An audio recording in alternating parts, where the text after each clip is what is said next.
I wasn't the type to get sentimental over high school, but flipping through my freshly printed yearbook brought back a weird mix of nostalgia and relief. Graduation was only a few days away, and I was more than ready to move on.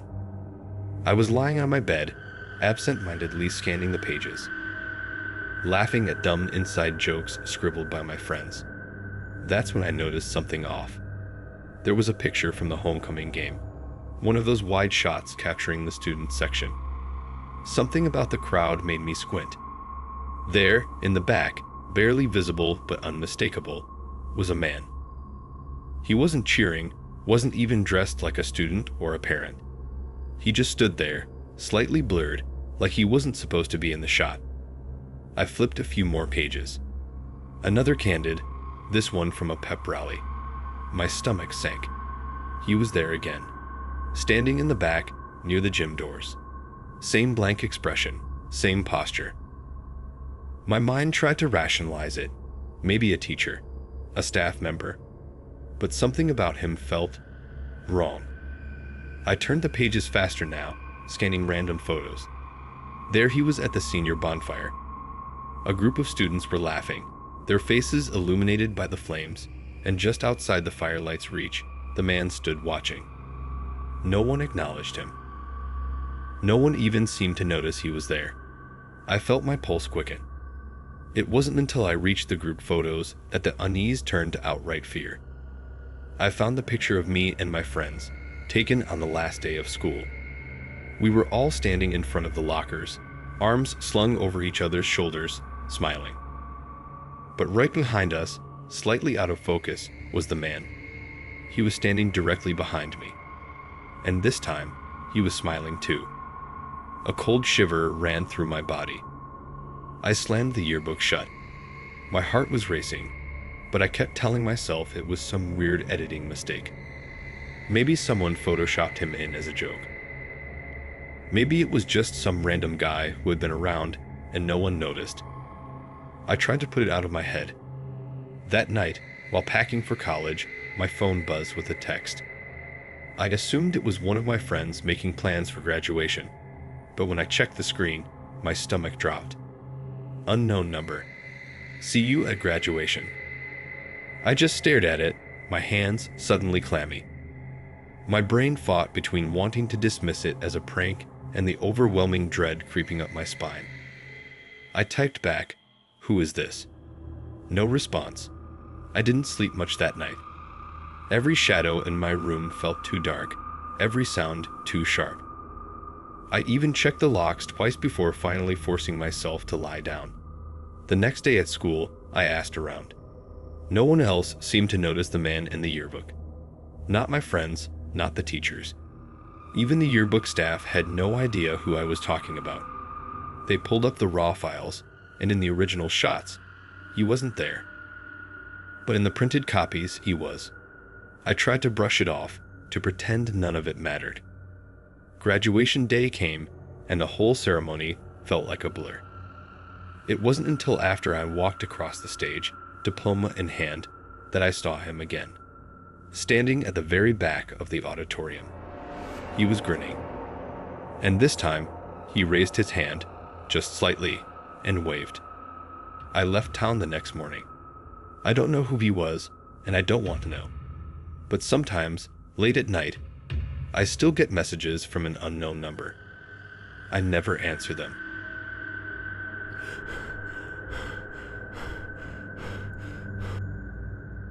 I still think about this night sometimes. Even years later, the memory creeps back when I least expect it. I was never the kind of person to believe in the paranormal, but what happened at my college graduation made me question everything. It was a warm evening, and the ceremony was being held outdoors on the university's football field. Rows of white chairs stretched across the grass, each filled with anxious graduates dressed in identical caps and gowns. I was sitting toward the middle, waiting for my name to be called.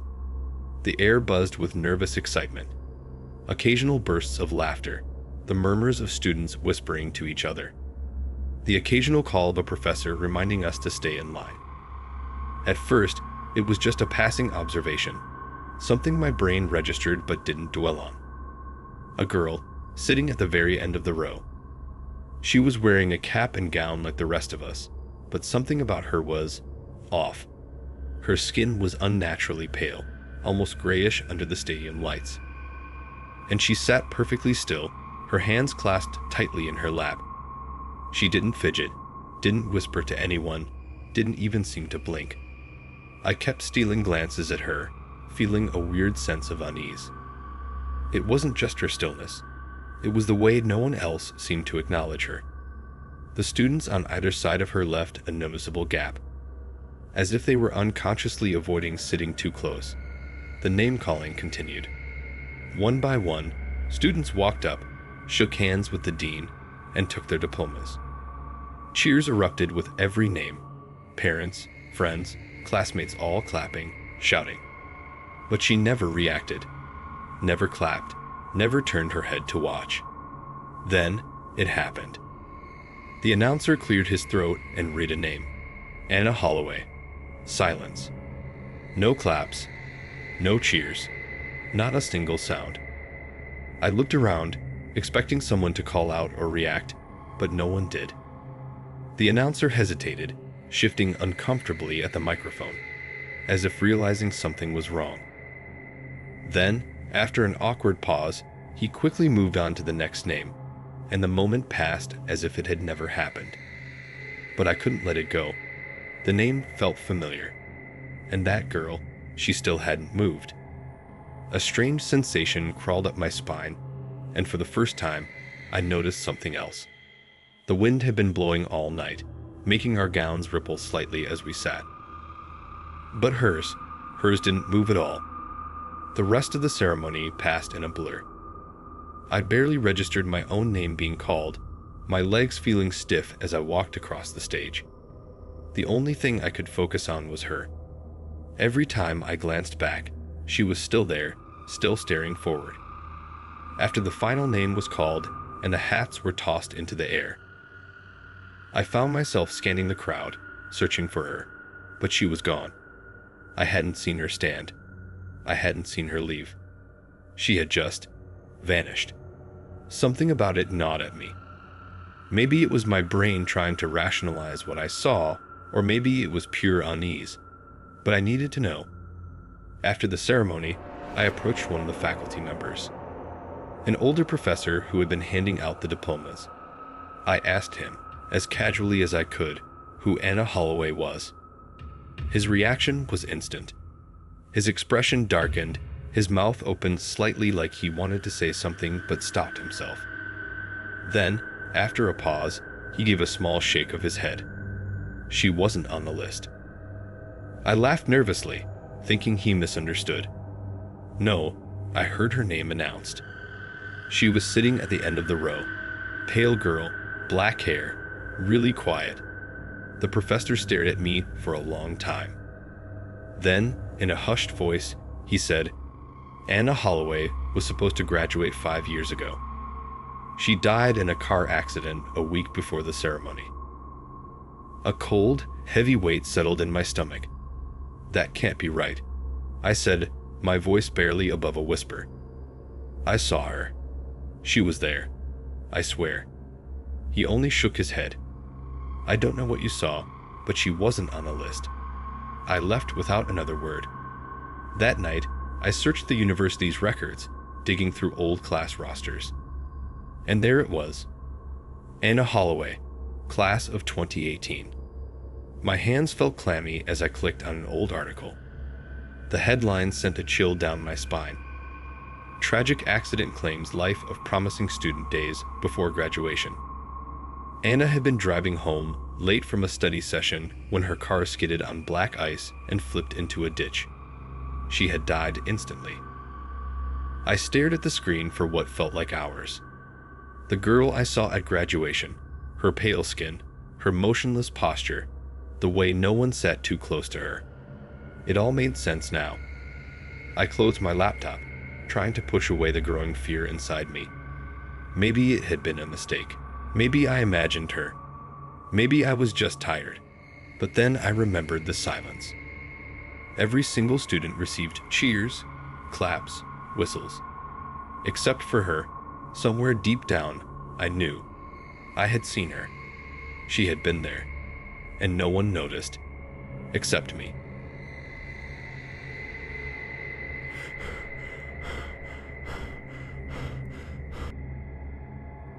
Graduation night had always been billed as a moment of triumph and celebration, a time to mark the end of college life and the beginning of something new. I'd remember the buzz of excitement as I donned my cap and gown, the lingering sense of perfume and sweat in the crowded auditorium, and the applause that reverberated off the walls as names were called. After the ceremony, the building emptied out quickly. Most of my classmates had already gone off to their parties or family gatherings, leaving the auditorium quiet and strangely empty. I was among the last to leave, reluctant to let go of the moment. It wasn't until I reached my car that I realized I'd left my phone charger behind. I cursed my forgetfulness. My phone was already dangerously close to dying, and I needed it for directions home. With no other option, I decided to return to the auditorium, a building that still held the echoes of the ceremony and the nervous energy of our last moments as students. Entering the auditorium again felt different in the fading light. The main hall, once brimming with life, now lay in near silence, illuminated only by a few dim emergency lights. The janitor, an older man whose tired eyes and slow, deliberate movements told of years spent alone in these halls, was busy sweeping confetti from the stage. His presence was oddly comforting in a place that otherwise felt abandoned. I retraced my steps back to my seat in the second row, where I remembered leaving my charger. With each step, I noticed the eerie hush that contrasted sharply with the celebratory chaos of just hours before. The silence was punctuated only by the soft rustle of my sneakers against the cold floor and the distant hum of the building settling. As I knelt down, reaching for my charger, a strange heaviness in the air made my skin crawl. That's when I heard it, a soft, deliberate sound that didn't match my own movements. I froze. It was the unmistakable sound of footsteps, echoing across the stage in a slow, measured pace. I glanced up toward the stage and saw a figure standing in the center. Dressed in a cap and gown identical to mine, the person was facing away, standing unnaturally still as if caught in a moment that defied time. At first, I thought it must be another student who'd forgotten something. A friend perhaps lost in thought or caught in the nostalgia of the night. Summoning the courage to speak, I called out, "Hey, did you forget something?" My voice wavered in the silence, uncertain if it would be met with an answer. For a long, agonizing moment, nothing happened. The figure remained motionless, and the janitor continued his slow sweep along the stage, seemingly oblivious to the strange occurrence. Then, in a voice that was barely more than a whisper, came the words. Did they say my name? I felt my heart sink into my stomach. That voice, it was hauntingly familiar. I remember the news from last summer. A student from our class had died in a tragic accident. Rumors had swirled, and the memory of that friend, whose name was never formally announced during the ceremony, had been seared into my mind. Now, before me, stood someone who should not have been there. My mind raced as I tried to comprehend what I was witnessing. The figure slowly turned its head, revealing a face that was unsettlingly blank, a face that seemed to be caught between life and something else. I couldn't tell if the eyes held remorse or if they were simply empty. I asked again, voiced barely above a whisper, "Are you okay?" But the figure did not respond with a reassuring nod or a simple yes. Instead, that chilling whisper repeated, "Did they say my name?" The repetition sent shivers down my spine. It wasn't just a question. It was an accusation, a plea, and a summons all at once. Paralysis gripped me. Every instinct screamed to flee, to run out of that building as fast as possible. Yet I stood rooted to the spot, transfixed by the unspeakable horror before me. Finally, as if the weight of dread had been too much to bear, I turned and bolted from the auditorium. I barely noticed if the janitor or any other presence was following. My only thought was escape. Outside, the cool night air never felt so welcoming as it did in that frantic moment. I didn't stop until I was safely in my car, the engine's hum a small comfort in the midst of my racing heart and frantic thoughts. I left the charger behind on that cold, empty floor, along with something else I wished I could forget. The next day, I returned to the auditorium. Half to recover my charger, half to understand what I'd witnessed. The room was as I had left it, but the charger was nowhere to be found. It was as if it had vanished into thin air, leaving only the unsettling memory of that encounter behind.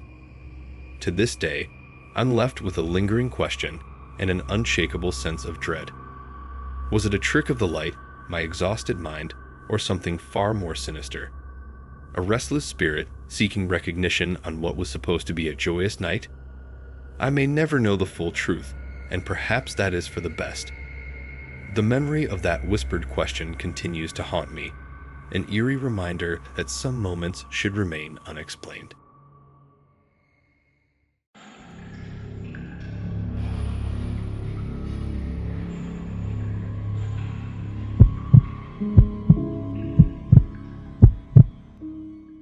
This happened when I was a junior in high school, and I keep thinking about it now that I'm older. Maybe someone can tell me if it was as messed up as I think it was. Our history teacher, Mrs. Rodriguez, got really sick. Hospitalized sick. The principal told us she'd be out for a few weeks. No big deal. Substitutes come and go all the time. Then Mr. Henderson showed up. He seemed normal at first. Quiet guy, maybe in his 40s. Same brown jacket every day. Old leather briefcase that looked like it belonged in the 80s. But he had this way of watching us. Not like a teacher. Like he was studying us. The weird stuff started in the second week. He stopped following Mrs. Rodriguez's lesson plan and gave us strange assignments instead. Photocopied sheets with crooked text, like from an old machine. Character development research, he called it. The first one was simple. Describe your daily routine. Wake up. Time. How you got to school. After-class habits. It felt like a lazy assignment, but easy enough. Then the questions got specific. Where do you live? What does your house look like? Do you have siblings? When do your parents get home? Do you walk home alone? What route do you take? One day, I raised my hand and asked, "Why do we need to write about my little sister's schedule?" He looked up, and I swear his eyes lit up. Then he smiled. Not a teacher smile. Something else. Character development research, he repeated. Understanding. Family dynamics helps us analyze historical figures better. It didn't make sense, but I was 16. What did I know? The assignments kept coming. He wanted floor plans of our homes. To understand historical living spaces. Then, descriptions of our bedrooms. Include photos, if possible. Personal. Space psychology project. My friend Jake leaned over one day and whispered, "Dude, this is getting weird." I agreed. It was weird. But here's what really got to me. Mr. Henderson started staying after school. Not grading or helping students. Just sitting in his car, watching. My mom was usually late picking me up, so I saw him a lot. Same spot. Every day. Silver Honda Civic near the back of the lot, jotting things in a notebook as kids walked by. Once, I saw him following the Patterson twins' bus, driving slowly, keeping his distance. I wanted to say something, but say what? That our sub was creepy? Adults don't listen to that kind of thing. By the third week, the questions got even worse. What were our parents' work schedules? Exact times? Did we have alarms at home? Were our neighbors gone during the day? Were we ever home alone? Every time I walked into class, my stomach twisted. But I kept doing the assignments. We all did. He was still our teacher, right? Then something happened I'll never forget. One night, I stayed late for drama club rehearsal. It ended around 5:30. The parking lot was almost empty, but Mr. Henderson's car was still there. I ducked behind a bus and watched. He was on the phone, papers spread on his dashboard. Our papers. Our assignments. I could hear a bit of what he was saying. Stuff like schedules, opportunities, and the girl with the sick grandmother. That was me. I'd written about my grandmother in one of those assignments. I felt sick. My hands shook as I ran to the other side of the school and called my mom from there. The next Monday, Mrs. Rodriguez was back. No warning, no explanation, no goodbye from Mr. Henderson. He was just gone. I went up to Mrs. Rodriguez after class and asked, "What happened to the substitute?" She blinked. "Substitute? Honey, we never had a substitute. I was only out for a week with food poisoning." My blood ran cold. "But we had assignments. Photocopied sheets. Can you show me?" I pulled out my folder from my locker. She flipped through the pages, and her face went pale. "Take these to the principal, now." The principal asked questions and made copies. A police officer visited school the next week and interviewed some of us. But here's what haunts me. When I talked to kids from other classes, they didn't remember Mr. Henderson. "We never had a sub," they said. "Mrs. Rodriguez was only out a few days." But my whole class remembered him. I still have those assignments in a box in my parents' attic. Sometimes I think about digging them up, looking at them again. It's something I struggle to shake. I catch myself glancing over my shoulder whenever I see an older man in a brown jacket. The fact that adults dismissed it still chills me. I never felt safe on that campus again. I never found out what he was planning to do with all that information about us. And honestly, I don't think I want to know.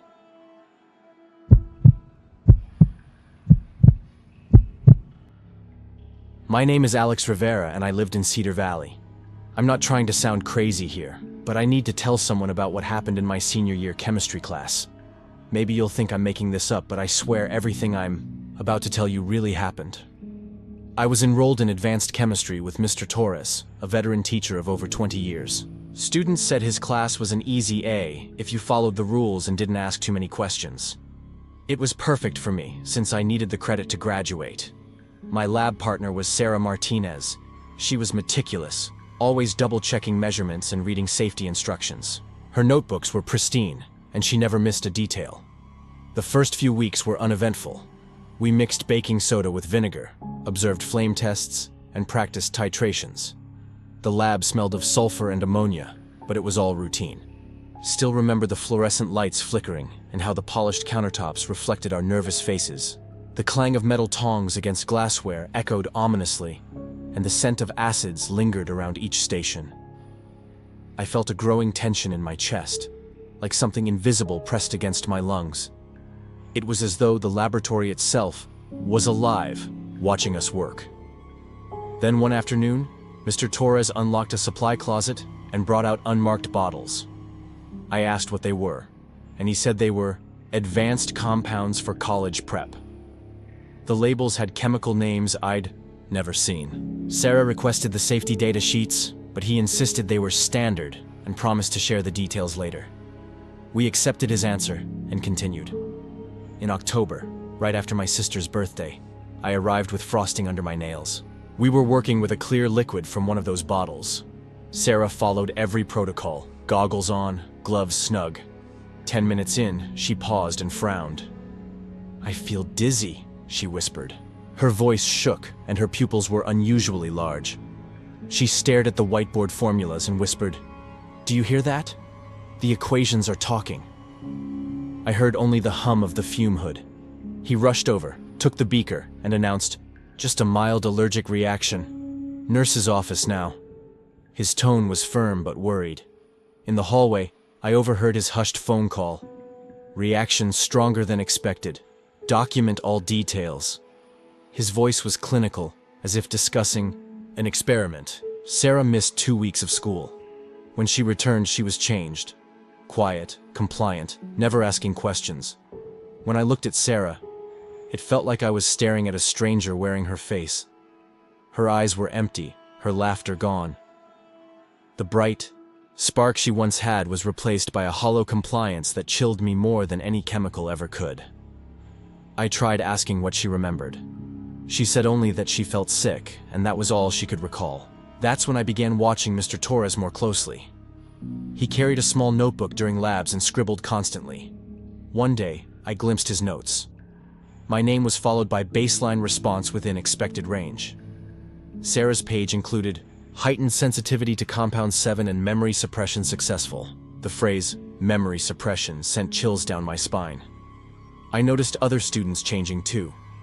Jake, once fidgety, became calm. Emma, who argued with teachers, became obedient. The locked supply closet had a small window. I climbed up and saw bottles labeled Compound X47 and Subject Compliance Enhancer. The labels looked professionally printed. I snapped a photo, but later it was too blurry to read. It was as though my hands shook when I needed them steady. I remember the bitterness of the metal taste from the beakers, the cold touch of the glass, and how my heartbeat echoed in my ears every time I heard the lid click shut. Those details are branded in my memory like scars. Mr. Torres's gaze during experiments felt predatory, like a scientist observing lab rats rather than a teacher guiding students. I wanted to tell someone, parents, principal, anyone, but feared being dismissed or triggering an investigation that would tip him off. Sarah and I graduated. She moved on to college but remained distant. At graduation, I asked about that lab day, and she stared blankly, clueless about what I meant. I held onto the blurry photo for months, hoping to decode it, but eventually I deleted it, telling myself I was overreacting.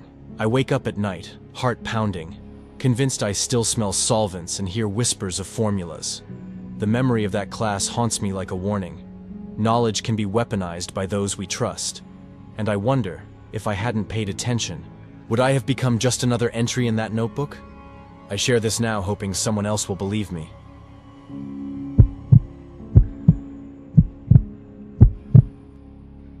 I need to tell someone about this because it's been eating at me for months now. I can't sleep right anymore. Every time I close my eyes, I see his face and that calm expression when everything went down.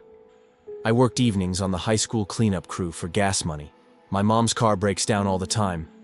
The job seemed simple. Empty trash, wipe whiteboards, mop floors. Mr. Garrett was the head custodian, quiet and hunched, with thick glasses magnifying his eyes. He nodded when our shifts overlapped, but rarely spoke.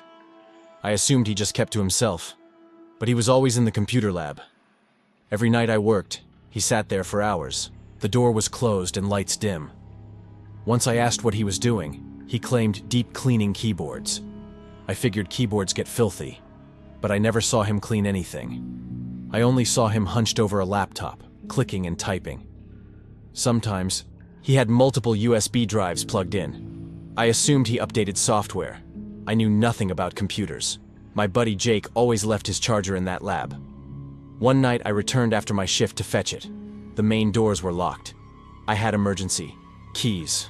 The hallway lights were half off to save electricity. My sneakers squeaked on the polished floor. I hate that sound. It reminds me of hospitals. I passed the computer lab and heard rapid clicking.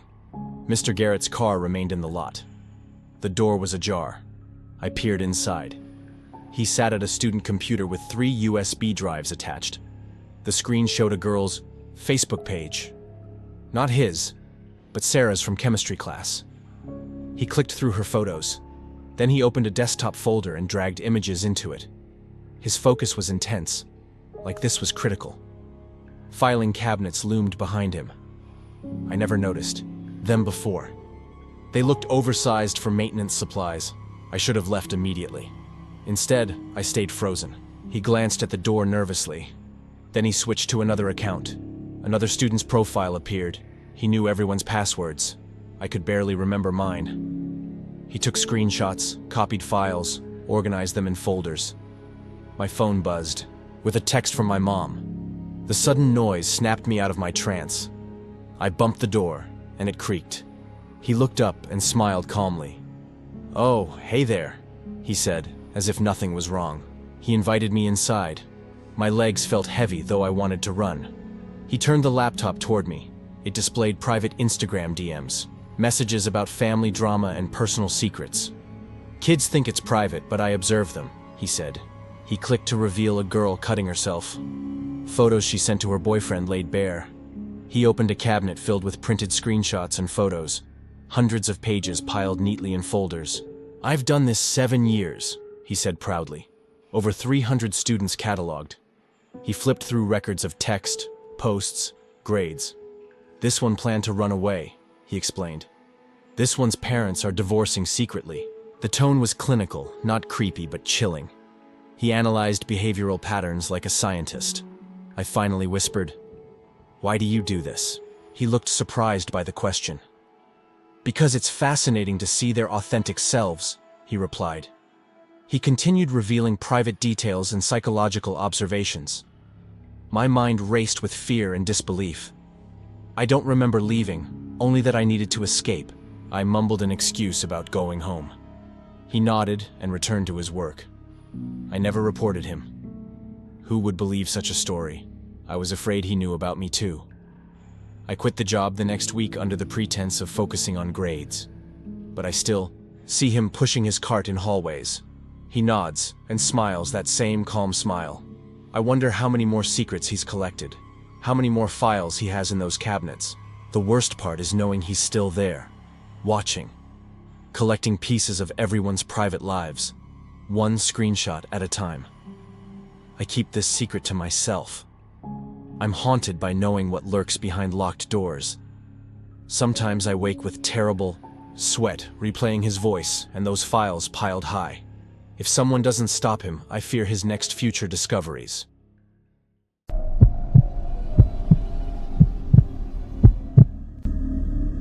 Clara had always been an ambitious student.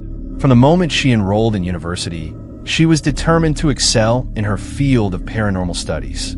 It wasn't long before she discovered an old building on campus known for its eerie history, the research building. The building was a maze of dark, narrow hallways and rooms that had been abandoned for decades, except for one particular room, Room 3, which housed the university's most mysterious and dangerous experiments. The room was notorious among students. Rumors of strange occurrences, disappearances, accidents, and strange sounds had plagued the building for years. Some students whispered that the room was cursed, while others claimed it was haunted by a spirit that had once been an experimental subject.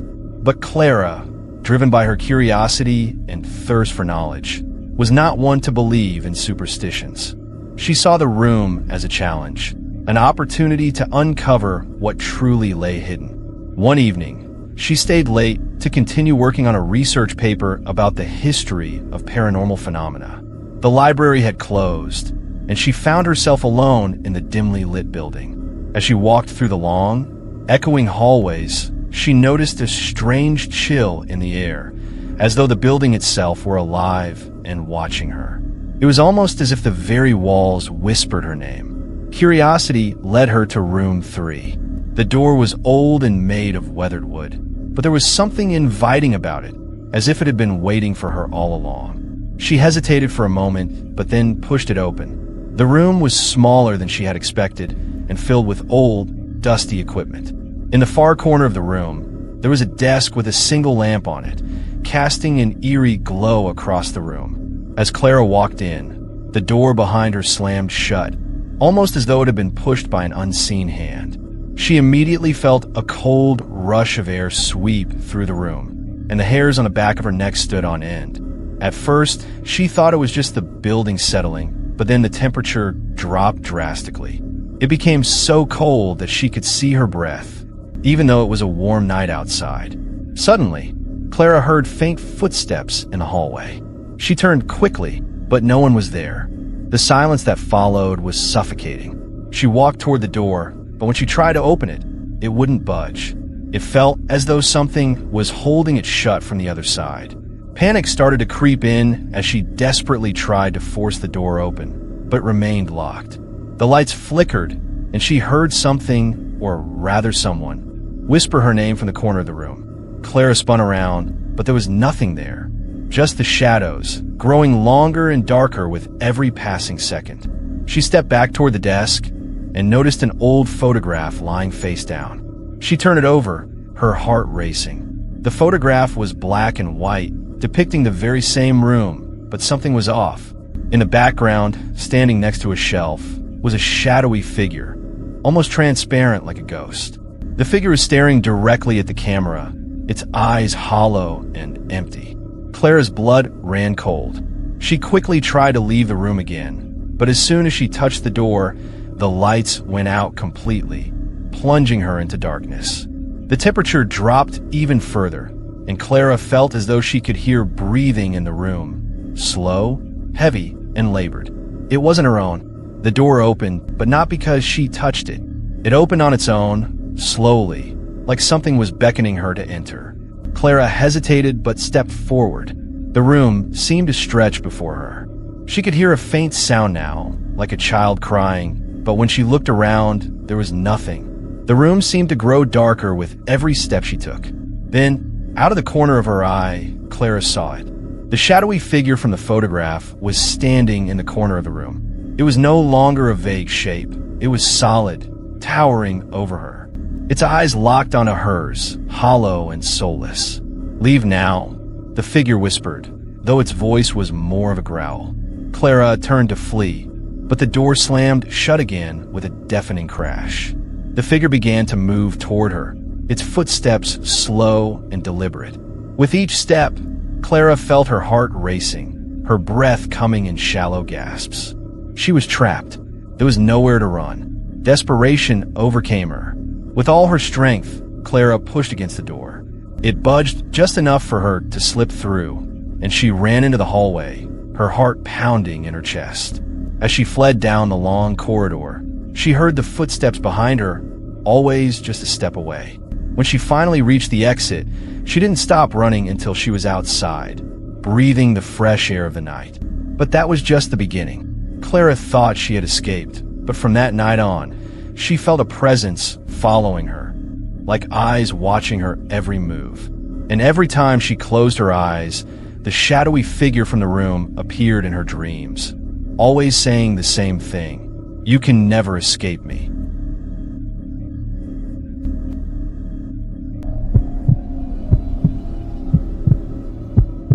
At Grimwood University, there was a legend that had been passed down for generations. The students spoke in hushed tones about an underground library hidden beneath the campus, a place that had been sealed off for years. No one knew how to access it, and no one dared to try. According to the stories, the library was not like any other. It was home to books that were cursed and some of the most dangerous knowledge in the world. It was said that long ago, the headmaster of the university, a man named Professor Redmond, had made a pact with dark forces in exchange for forbidden knowledge. He had delved too deep into occult practices, and his greed for power had led to his disappearance. Some said he died in the library. Others said he was trapped there, bound to its shelves for eternity. Javier, a curious and adventurous student, had always been intrigued by the stories. He didn't believe in such things. He considered them to be nothing more than myths meant to scare new students. But there was something about this particular legend that caught his attention. He became obsessed with it.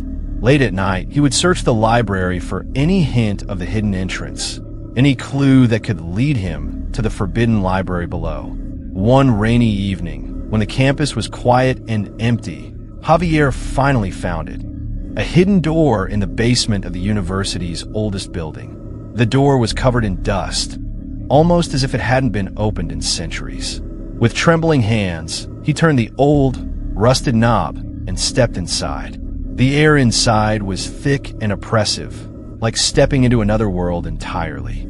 The underground library was vast, its shelves filled with ancient, tattered books.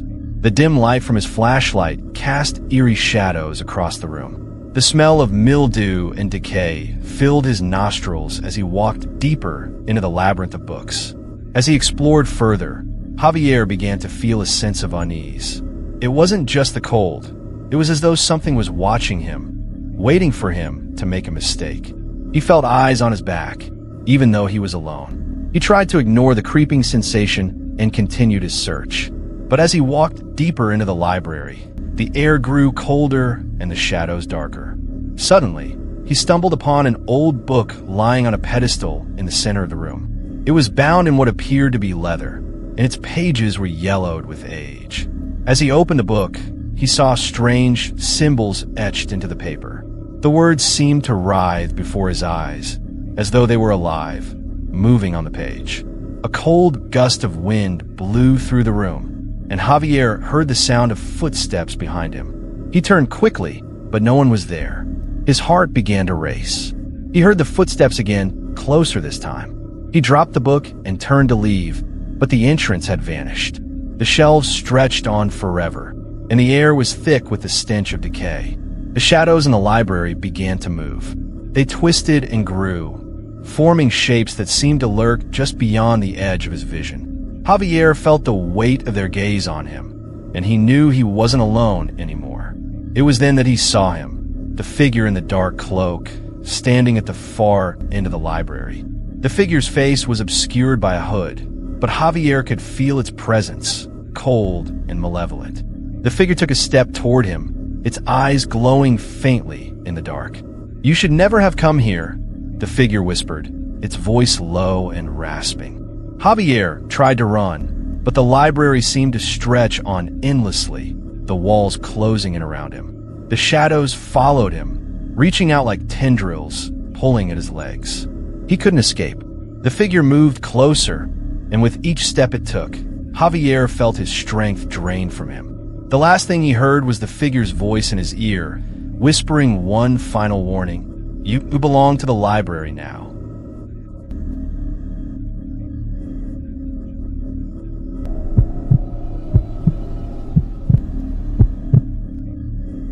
Mariana had always been fascinated by the mind. As a psychology student, she spent countless hours studying the workings of the brain, particularly how dreams could influence reality. When she heard about an experimental study on lucid dreaming being conducted at her university, she knew she had to be a part of it. Dr. Sinclair, the professor in charge, was a charismatic but mysterious figure. He promised the participants that they would be able to experience total control over their dreams. The idea of being able to shape her dreams and explore the subconscious intrigued Mariana, so she eagerly signed up for the study. The experiment was conducted in a dark, sterile room filled with monitors and wires. Each participant was hooked up to a machine that would record their brain activity during sleep. The idea was simple. Through a series of carefully controlled techniques, the participants would enter a state of lucid dreaming where they could consciously control the events of their dreams. The first night was uneventful. Mariana found herself in a peaceful meadow with a soft breeze blowing through the tall grass. It felt serene and beautiful, a perfect dream. But when she tried to wake up, something went wrong. She couldn't move. She couldn't wake up. It was as though her body was frozen in place, and no matter how hard she tried to wake herself, she remained trapped in the dream. The dream shifted, becoming darker and more distorted. She was no longer in the meadow, but in a long, dark hallway. The walls seemed to close in on her, and she felt the weight of something terrible watching her from the shadows. She turned to run, but the hallway stretched on forever. As she moved through the endless corridor, Mariana encountered strange figures, faceless, contorted shapes that lurked in the darkness, always just out of sight. They whispered her name, their voices echoing in her mind. Each time she tried to wake up, the dream became more real, more suffocating. On the second night, Mariana tried again, but this time, the dream took a darker turn. She found herself trapped in a room, locked in a cage with no escape. The shadows outside the cage seemed to move and twist, forming shapes that were not quite human. They reached through the bars, trying to pull her closer. Their touch was ice cold, like death itself. Mariana's fear intensified, and she realized that something was horribly wrong with the experiment. The more she tried to escape, the more the dream seemed to feed on her fear, growing stronger and more terrifying. By the third night, Mariana was no longer sure if she was dreaming or awake. She was losing track of reality, unable to distinguish between the dream world and the waking world. She would wake up only to find that the world around her felt distorted, as though it had been shaped by the nightmare she had experienced. The more Mariana delved into the dream, the more she realized that the experiment had gone far beyond what anyone could control. The boundaries between dream and reality had become blurred, and she could feel the shadows closing in on her. There was no escape, and then, one night, she saw it, a dark, hooded figure standing at the foot of her bed. Its eyes glowed with an unnatural light, and it reached out for her. She screamed, but no sound came out. As the figure touched her, the world around her shattered, and everything went dark.